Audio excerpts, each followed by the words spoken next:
পন্দেরাল এই ফেসবুক পোস্টটি দেখুন। চিলির বিখ্যাত সিনেমা নো। এটি মূলত 1988 সালের চিলির গণভোটকে কেন্দ্র করে তৈরি হয়েছিল। এই সিনেমাটি 2012 সালের আগস্টে মুক্তি পেয়েছিল। এই সিনেমার মূল বিষয়বস্তু ছিল 1988 সালের চিলির গণভোট। 1988 সালে চিলিতে গণভোট অনুষ্ঠিত হয়েছিল।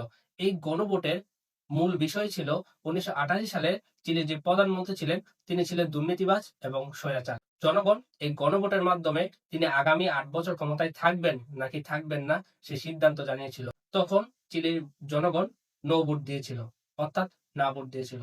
না ভোটের মাধ্যমে তারা স্বৈরাচার প্রেসিডেন্টকে ক্ষমতায় থেকে সরিয়েছিল। চিলির জনগণ তাদের স্বার্থে, অর্থাৎ তাদের দেশের স্বার্থে না ভোট দিয়েছিল।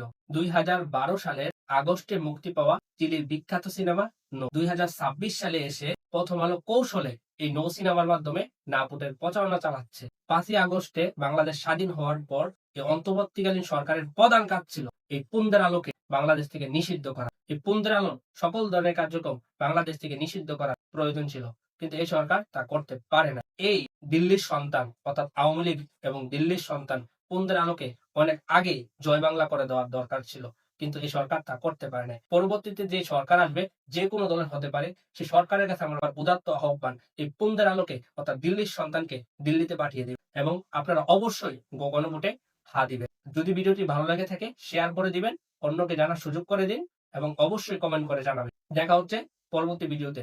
আল্লাহ হাফেজ।